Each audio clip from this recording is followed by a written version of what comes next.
அதாவது பன்னு butter jam மூணுமே கலந்துருக்குல்ல, அதே மாதிரி ஃப்ரெண்ட்ஷிப்பு, லவ்வு, ஃபேமிலி எல்லாமே கலந்துருக்கு ப்ரோ. என்ன பிடிச்சிருச்சு மூணுத்துல? எல்லாமே நல்லா இருந்துச்சு ப்ரோ, ஒரு குறையே இல்லை. இது நல்லா இருந்திருக்கலாமே அப்படிலாம் இல்லை, எல்லாமே நல்லா இருக்கு. ராஜுக்கு வந்து ஃபஸ்ட்டு படம் மாதிரியே இல்லை ப்ரோக்கு. என்ன எதிர்பார்த்தோம் வந்து வருவாருன்னு, ஆனால் அவர் தான் வரல. ஓகே, விஜய் டிவிலலாம் பார்த்துருவோம், பிக் பாஸ்லாம் பார்த்துருக்கோம். எப்படி டிஃப்ரெண்டாக பண்ணிருக்கோம்? அதே மாதிரி தான் ப்ரோ. அவர் வந்து இந்த படத்துக்காக இப்படிலாம் நடிக்கணும் அப்படிலாம் இல்லை, ரியலாக நடிச்சிருக்காரு. அவரோட ஒரிஜினல் தான் அப்படியே காட்டியிருக்கிறாரு. இப்போ நிறைய பேர் மேக்கப் போட்டு அப்படிலாம் நடிக்கிறது, அதெல்லாம் இல்லை. அவரோட ஒரிஜினல் எல்லாம் இந்த ஃபேஸ் ரியாக்ஷன் எல்லாமே அப்படியே ஒரிஜினலாக இருக்குது. படம் வந்து நான் இன்டர்வல் வரைக்கும் தான் பார்த்தேன். இன்டர்வலுக்கு மேலே கொஞ்சம் எக்ஸ் பிரச்சனால கொஞ்சம் வெளியே வந்துட்டேன். என்ன ரீசன்னா, ஃபுல்லாக பார்த்துருந்தா எனக்கு படம் சூப்பராக புரிஞ்சிருக்கும். ஆனால் இப்போ நான் படம் கொஞ்சம் தூரம் தான், இப்போ படம் இன்டர்வலுக்கு பார்த்துட்டு உள்ளே போய் பார்க்குறேன். எனக்கு கொஞ்சம் லைட்டாக 2 சீன் தான் கேட்டேன். 2 சீன்லேயும் எனக்கு கண்ணு கலங்கிச்சு. லாஸ்ட் சீன் தான் எனக்கு ரொம்ப கொஞ்சம் யோசிக்கிற மாதிரி தோணுது. பாஸ்ட்டை பற்றி யோசிக்க தேவையில்ல, லவ் பற்றி யோசிக்க தேவையில்ல, போனதை பற்றி யோசிக்க தேவையில்ல, வரதை பற்றி யோசிப்போம் அப்படின்னு சொல்லிட்டு. அதான் ரீசன். ஆமாம், கனெக்ட் ஆகிடுச்சு. நம்ம ஏன்னா அந்த ஃபீல்ட்லேருந்து வந்திருக்கலாம். இப்போ எத்தனை நான் லவ் பண்ணியிருக்கேன் இல்லைன்னு சொல்ல, உண்மையாக லவ் பண்ணனுக்கு யாருக்கும் அந்த கஷ்டம் வராதுல்ல. இப்போ உண்மையாக பண்ணாமல் வேறு சும்மா இப்போ டைம் பாஸாக பண்ணுறவங்களுக்கு அவங்க ரீசன் இருக்கா, அதுமாரி இது ரீசன். இது செருப்பால் அடித்த மாரி இருக்கும் ஒரு ரீசன். அதான் ஒன்று. ராஜ் ஒன்று சொல்லவே தேவையில்லை. ஆனால் அவர் வந்து என்ன ரீசனா, ஆல்ரெடி நான் பிக் பாஸ்லேயே பார்த்துருக்காரு. பிக் பாஸில் பார்த்துட்டு இதில் இடிக்கும் மேலே அவர் டிஃப்ரெண்ட்டாக தெரிகிறார் ஒன்று. அதான் ஒரு ரீசன். நம்ம புரிய வைக்கிற மாதிரி வராருன்னு நான் சொல்லுவேன். வேறு அதான் ஒன்று. அம்மா கேரக்டர் 2 பேர் பண்ணிருந்தாங்க. அம்மா கேரக்டர்லாம் நம்ம அம்மா இப்படிலாம் இருக்க மாட்டாங்களா அப்படின்னு சொல்லிட்டு அது ஒரு ரீசன். நம்ம அம்மா இப்படிலாம் யோசிப்பாங்களா, அது ஒரு ரீசன் ஓடும். அதான் ஒன்று. வேறு எது நல்லா இருந்துச்சு படம். ஆனால் இன்னொரு தடவை பார்க்கணும். இப்போ ஒரு டைம் முடிஞ்சிச்சு. நான் அடுத்த ஷோ 7 மணி தான். சரி, கொஞ்சம் ரெஸ்ட் எடுத்துகிட்டு வருவோமே, ஃபுல்லாக பார்ப்பேன் படம். அதனால விஷயம் சார், ரொம்ப ஃப்ரீக்வெண்ட்டாக நடக்கக்கூடிய ஒரு ரொம்ப முக்கியமான விஷயத்த பாசிவாக நல்லபடியாக சொல்லியிருக்காரு சார். இன்றைக்கி நான்லாம் லவ் பண்ணுறேன் அப்படிங்கிறத விட நாங்கள் நிறைய பேரை வந்து பிரேக்கப் ஆன ஸ்டோரி தான் நம்ம கேட்குறோம். பிரேக்கப் ஆனவங்க வாழ்க்கையில் எல்லாமே மாறி போகுது. நீங்கள் பிரேக்கப் ஆனதுனால மாற வேண்டாம். அது வந்து பாஸ்ட் ஃப்யூச்சர் அப்படிங்கிற ஒரு 2 சின்ன டெர்மினாலஜியை வச்சு ரொம்ப அழகாக சொல்லியிருக்காரு சார். அம்மா கேரக்டர் தான் ஆக்சுவலி ஒரு 2 அம்மாவுமே வந்து பெரியவங்களை கனெக்ட் பண்ணுற மாதிரி. இப்போ ஆஸ் அ பேரண்ட் நான் உட்காந்தேன்னா அவங்க காமெடி இல்லை அவங்களுடைய இப்போ நான் வீட்டுக்கு போனால் என்ன தாட் ப்ராசஸ் இருக்குமோ அதை அவங்க கொண்டு வந்துடுறாங்க சார். ஓவரால் எல்லா கேரக்டருமே ரொம்ப செலக்டிவாக பார்த்து நல்லா வச்சுருக்காரு. நல்ல படம் ஃபார் எல்லா ஆடியன்ஸுக்கும் சார். கல்யாணத்தை தாண்டி மேரேஜ்ன்ற ஒரு முக்கியம், அதுக்காக அவங்க வந்து அந்த புஷ் பண்ணுற அந்த விஷயம். மேரேஜ் அப்படிங்கிறது வந்து எல்லாருக்குமே அடுத்த லெவல். பையன் படிச்சுட்டான் இல்லை பொண்ணு படிச்சுட்டாங்கன்னா அவங்க கல்யாணத்துக்காக பார்ப்பாங்க. நமக்கு தெரிஞ்ச இடத்துல நல்லபடியாக கல்யாணம் நடக்கணும். அதுக்காகவே ஒரு சீன் வச்சுருக்காரு. 6 மாதத்தில் டைவர்ஸ் ஆகிடுது, which is a very common sir.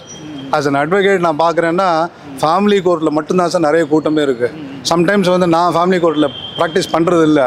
ஐயோ அந்த ஏரியா நம்ம எடுத்திருந்தா இன்னும் கொஞ்சம் வருமானம் வந்திருக்குமேங்கிற அளவுக்கு 5-6 கோர்ட்டில் அவ்வளோ கூட்டங்கள் இருக்குது. ஏன்னா கல்யாணத்தை விட இது பெரிய விஷயமா இருக்கும்போது அதை எப்படி வெளியில் வர்றது அப்படிங்கிற ஒரு மெசேஜுமே சொல்லியிருக்காரு. கண்டிப்பாக ரொம்ப ஜாலியாக சொல்லியிருக்காரு. கண்டிப்பாக ரீச் ஆகும் சார். அட்லீஸ்ட் பெருசாக இல்லைன்னா கூட இது ஒரு பிரேக்கப், அதனால் நம்ம வாழ்க்கையே போச்சு அப்படின்னு அப்செட்டாக இருக்கக்கூடிய நிறைய இளைஞர்களை வெளியில் கொண்டு வந்துடும் சார். ராஜு வந்து மோர் தென் எக்ஸ்பெக்டட் லெவல் சார். அவர் வந்து ஒரு சீரியஸான ஒரு மனிதர். அவரோட தோற்றத்தை வச்சு அவர் ஒரு டஃப்பாக அப்படிங்கிறத தாண்டி அவர் சாதாரணமானவர். இப்போ உங்கள்கிட்ட எப்படி நான் பேசுகிறேனோ அந்த மாதிரி அவர் பேச முடியும், அவரால் சில விஷயங்களை எடுத்துக்க முடியும் அப்படிங்கிற மாதிரி நல்லா பண்ணியிருக்காரு சார். எல்லோரும் கண்டிப்பாக பிடிக்கும். ராஜுக்கு ஃபஸ்ட்டு படம் மாதிரி நல்லா பண்ணியிருக்காங்க. நல்ல காமெடி ஒர்க் அவுட் இருக்குது. எல்லா ஸ்டூடெண்ட்ஸும் எல்லா பேரண்ட்ஸும் பார்க்க வேண்டிய படம் தான். பாட்டு எல்லாம் நல்லா இருக்குது. ஓகே, மைக்கேல் 2 பேருமே பண்ணியிருக்காங்க. ஆமாம், ஆக்சுவலி வந்து என்ன சப்ஜெக்ட் ஆக்சுவலி இது ஒரு லவ் கம் அரேஞ்ச் மேரேஜ் மாதிரி தான் எடுத்துன்னு போயிட்டோம். நல்லா தான் இருந்தது படம். எல்லாருமே பார்க்க வேண்டிய படம் தான். பட் பசங்க பார்க்குற மாதிரி தான் இருக்குது. நல்லா காமெடியாக தான் இருக்குது. எனக்கு காமெடி காலேஜ் சீரிஸ்லாம் நல்லா இருந்தது. காலேஜ் எபிசோட்லாம் நல்லா இருந்தது. ஃப்ரெண்ட்ஸு நல்லா சொல்லியிருந்தாங்க. அதே மாதிரி லவ் எவ்வளோ முக்கியம்னு சொல்லியிருந்தாங்க. நல்லா தான் இருந்தது. எந்த விஷயம் பாசிட்டிவாக இருக்குது அந்த படத்தில்? இதுக்காக படம் பார்க்கலாம்னா என்ன எல்லாமே பாசிட்டிவாக தான் இருக்குது. ஏன்னா ராஜுவே ஒரு பெரிய பாசிட்டிவ் மாதிரி தான் எங்களுக்கு தெரியுது.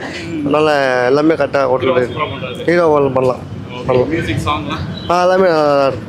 அது தாண்டி இந்த கேரக்டர்லாம் நல்லா பண்ணியிருக்காங்கன்னா என்ன கேரக்டர் உங்களுக்கு பிடிச்சிருச்சு, அட்ராக்ட் ஆச்சு? ஃபேமிலி இது. அவங்க அம்மா வந்து கொஞ்சம் டைலாக்லாம், அதாவது டைலாக்னால் வந்து இந்த எழுதி கொடுத்து சொல்கிற மாதிரிலாம் இல்லை, நம்ம ரியல் லைஃப்பில் எப்படி சொல்கிறோமோ அதே மாதிரி. இன்னொன்று சொல்லியிருப்பாங்க, ஃபாஸ்ட்டு ஃப்யூச்சரு. ஃபாஸ்ட்டும் இல்லை ஃப்யூச்சரும் இல்லை. இன்றைக்கி என்ன நடக்குதோ அதுதான். அது மாதிரிலாம் நல்லா இருந்துச்சு. எல்லாருமே கண்டிப்பாக பார்க்கணும் ப்ரோ. இந்த ஓடிடியில் பார்க்குறத விட, அதாவது ஓடிடி வேணாம்.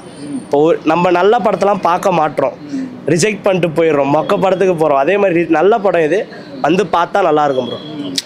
ஏன்னா ஃபஸ்ட்டு படம்னால கொஞ்சம் வந்து அவருக்கு சப்போர்ட் பண்ணால் நல்லாயிருக்கும். ஓகே, பார்த்தீங்கன்னா படத்தில் வந்து நிறைய மைக்கேல் பண்ணியிருக்காரு, பப்பு பண்ணியிருக்காரு, பண்ணியிருக்காங்க. ஸோ இவங்களோட ரோல்ஸ்லாம் வந்து நல்லா இருக்கு ப்ரோ.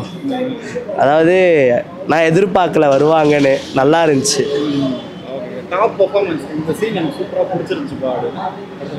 ஒரு 2-3 சீன் ப்ரோ. லாஸ்ட்டு சீனு கொஞ்சம் இருக்குது. அப்புறம் வந்து நடுவில் அந்த பிரேக்கப் ஆகிற சீன் நல்லா இருந்துச்சு. ஓவராலாக உங்களுக்கு ரொம்ப பிடிச்சிருக்கு. நல்லா இருக்கு. ஸ்டோரி தான், நார்மலான லவ் ஸ்டோரி. ஓகே, ஃப்ரெண்ட்ஸ் கூட வரும்போது எப்படி இருக்கும் ஆக்சுவலி படம்? காமெடி ஃபன்னாக இருக்காங்க. இந்த விஷயம் அந்த படத்தில் சூப்பராக இருக்கும். இந்த விஷயம் சூப்பராக இருக்கும். ஃப்ரெண்ட்ஷிப் பற்றி நல்லா இருக்கு. என்ன பிடிச்சிருந்துச்சு ஆக்சுவலி? இல்லை சூப்பர் ஆக்டிங் பண்ணியிருக்காரு. லவ் ஸ்டோரிஸ் அதெல்லாம் நல்லா இருக்கு. ராஜு வந்து ஃபர்ஸ்ட் படம் வந்து பண்ணியிருக்காரு. ஸோ அவரோட ஆக்டிங்லாம் வந்து எப்படி இருந்துச்சு? சூப்பராக இருக்கு. படம் நல்லா இருந்துச்சு. ஓகே, என்ன பிடிச்சிருந்துச்சு ஆக்சுவலி? என்ன பிடிச்சிருந்துச்சு? ஸ்க்ரீன் பிளே நல்லா இருந்துச்சு. புது ஹீரோ நல்லா இருந்துச்சு. ஓகே, ஃபர்ஸ்ட் டைம் இன்ட்ரடியூஸ் பண்ணிருக்காங்க. ராஜு எப்படி பண்ணியிருக்காரு? நல்லா பண்ணுறேன். இன்ட்ரெஸ்டிங் ஃபேக்டர்லாம் படத்தில் என்ன சொல்றீங்க? இன்ட்ரெஸ்டிங் ஃபேக்ட் ஜென்சி மாதிரி இருக்கிற படம் நல்லா இருந்துச்சு. என்டர்டெய்னிங்காக இருந்துச்சா? என்டர்டைனிங். மியூசிக்லாம் மியூசிக்லாம் ஓகே நல்லா இருந்துச்சு. படம் வந்து நல்லா இருக்குது சார். 2K கிட்ஸ்க்கெலாம் பிடிக்கும். இப்போ அந்த லவ்ன்றதுனால பல பிரச்சனைகள் எல்லா ஊர்லேயும் நடக்குது. இந்த லவ்ன்றது வந்து கடந்து போகணும்னு சொல்லிட்டு ஒரு ஸ்ட்ராங்கான மெசேஜ் சொல்லியிருக்காரு. இது அவசியம் பார்க்க வேண்டிய படம். இது காமெடி கலந்து சொல்லியிருக்காங்க. ராஜு சார் வந்து சூப்பராக பண்ணியிருக்காரு. ஒரு நல்ல ஒரு ஹீரோ தமிழ் சினிமாவுக்கு கிடச்சிருக்கு. கேமரா ஒர்க் நல்லா இருக்குது. அந்த குறிப்பாக அந்த மழை சாங் ஒன்று சப்பையில் அது சூப்பராக பண்ணியிருக்காரு. அப்புறம் சரண்யா மேடமும் இவங்க தேவதர்ஷி மேடமும் வந்து சிரித்து வயிறு புண்ணாக போகுது. சார்லி சாரும் சில முக்கியமான இடங்களை சிரிக்க வைக்கிறாரு. ஓவரால் படம் நல்லா இருக்குது. ஆக்சுவலாக அது எல்லா படங்களையும் வந்து லவ்வை வந்து இம்பார்ட்டன்ட் கொடுத்து பண்ணுவாங்க. இது லவ் முக்கியம் இல்லை, வாழ்க்கையில் எப்படி ஜெயிக்கலான்றதை பார்த்து போகணுன்றதை வந்து கொஞ்சம் காமெடி கலந்து சொல்லியிருக்காரு.